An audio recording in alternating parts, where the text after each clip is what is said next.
Good evening, audience friends. Good evening. Today is 1st of February 2016. Welcome to Australia Business Focus. The case of Dick Smith copper failures seemed cause a sensation throughout the retailer industry, and it was among the main electronic retailer in Australia. I believe that most people have continued to keep an eye for this incredible corporate failure. Now let's have an intensive look at Dick Smith's detailed situations. Dick Smith was found in Sydney in 1968 by Dick Smith, and after that, it was sold to Woolworths Limited in 1982. Dick Smith in the Australia-wide chain of retailer stores that sold consumer electronic goods.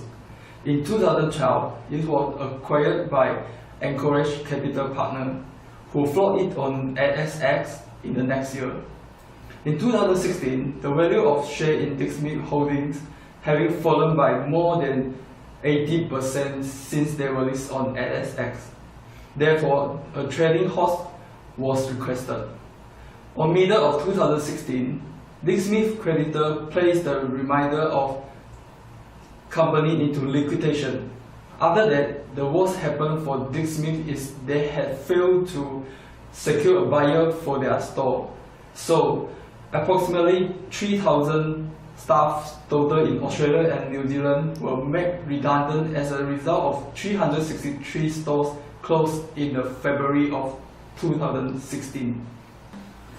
On its bankruptcy, here to talk about it is this evening our guest consumer Sylvia from Perth and auditor Jonah from Deloitte. Now let's first connect to Sylvia to further discuss this case. Hey, thanks for inviting. So on behalf of customers, in my opinion, there are three major negative effects on us by the experience of myself. Firstly, before the bankruptcy, I heard that Dick Smith had a huge promotion up to 70%, so I went here, but find that most of products sold out, and someone tell me the stop of it keep the products with highest discount by themselves.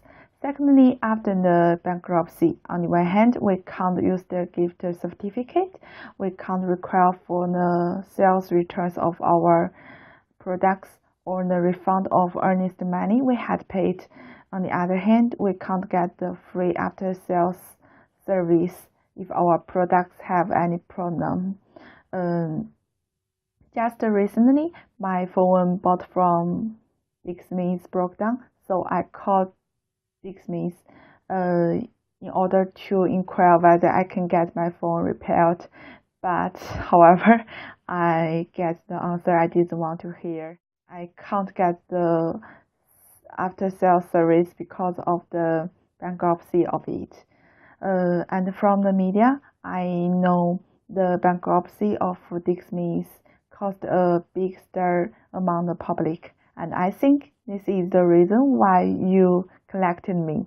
Thank you. Thank you, Sylvia. Could you please tell us more details you heard from media? So there are a lot of public have disputes to the performance of Anchorage Capital Partners, and they thought that Anchorage deceived people into thinking Dick Smith is a good performance company and then floated it on Australian Securities Exchange for an inflated value.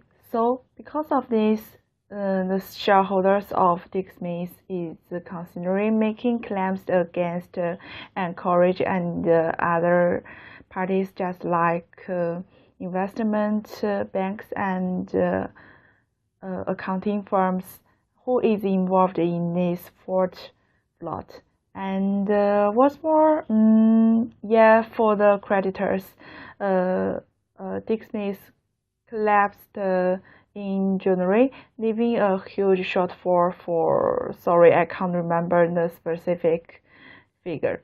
And in the meantime, I know some authorities has inquired into this case, and Australian Securities and Investment Commission is investigating the factors that contributed to the collapse of Dick Smith, and public expect it can take action against the directors of Dick Smith for the breaches of their duties.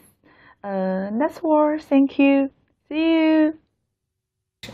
Hearing from all these viewpoints, it seems that Australian once largest electronic retailer has no choice but to step into the corporate failure. I'm sure most of our audience have the same confusion as me that what on earth leads to the downfall of such a wholesale company with relatively high market share of Australian electronic devices. Here, we invite an experienced auditor, Jonah from Deloitte here. Hi Jonah, can you share some of your thoughts on the reasons of Dick Smith's decay from a professional perspective? Hey, thank you. I'm one member of the auditor team of Dick Smith in 2016. At that time, I have already found some problems in the corporate. Indeed, there are some warning signs financially indicating the collapse of Dick Smith. Although the slow stock price reaction and steady financial reporting data deceived many shareholders to anticipate their business growth. According to Stuart Jones' cash flow model, about 28% failure possibility predicts financial wounds 6 months prior to bankruptcy by calculating 2015 financial statement ratios. At first, I want to talk about the strategy operating of Dick Smith. Firstly, Dick Smith accumulated a large amount of inventory before bankruptcy, so huge promotion and even defective sales are implemented which accelerate the collapse of Dick Smith. Secondly, their stores are poorly located and away from main customers. Thirdly, online sales activities are impacting the traditional retail industry. Then, electronic goods are very easy to be old-fashioned and their life cycle is very short. When the new product is released, the older product will be largely discounted. Lastly, after Woolworths selling Dick Smith to Anchorage in November 2012, Anchorage took a radical strategy to expand the core business and product portfolio, including small electronic accessories and new brand. The next problem is corporate governance. Anchorage acquired Dick Smith and paid $150 million to Woolworths. Then, the IPO of Dick Smith at the end of 2013 set a high market capitalization up to $520 million. In August 2014, its financial performance indicator exceeded the prospectus' estimates and is forecast to grow substantially in the future. In September, Anchorage's sale of which was 83% higher than the initial market value of 2 years ago, received at least 3 times return from these acquisition transactions. Hey, how are you? Good, thanks. Thank you for selling Dick Smith to our Anchorage. It's our pleasure. We have covered all details before, so let's sign the contract today. Okay, let's get started. Okay.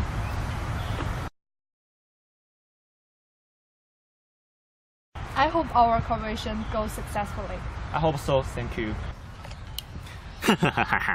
Actually, my real purpose is gain high investment returns by earning unethical methods instead of operating this Dick Smith successfully in the long term.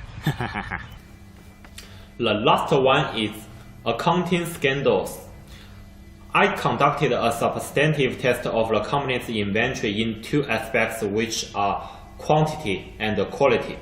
Most of their inventory are worthless, but accountants still use the historical cost to record inventory rather than fair value.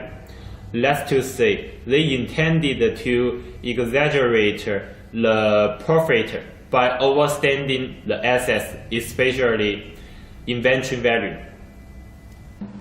Yeah, thank you, Jonah. So now, our reporter also has done some investigation from public which showing that mostly 3,000 employees might be affected for losing their job, as well as the suppliers of Dick Smith who lost their one important distribution channel due to these corporate failures. In addition, most of the creditors from Dick Smith also unable to get a return back from their investment. Not only that, the public investor will also become more aloneness or even lost confidence to the other private fund company in the future. Also, there are some lessons we can learn from the failure of Dick Smith's case. As other corporations, they should try its best to adapt to the change of the social environment. More significantly, companies should establish their corporate strategy and build a corporate reputation in response to the long-run development realistically, rather than pursuing temporary benefits. Apart from that, agency theory tells us that the principal's interests rather than agents should be put in the primary place. Thank you for watching. Thank you. See you next time. See you.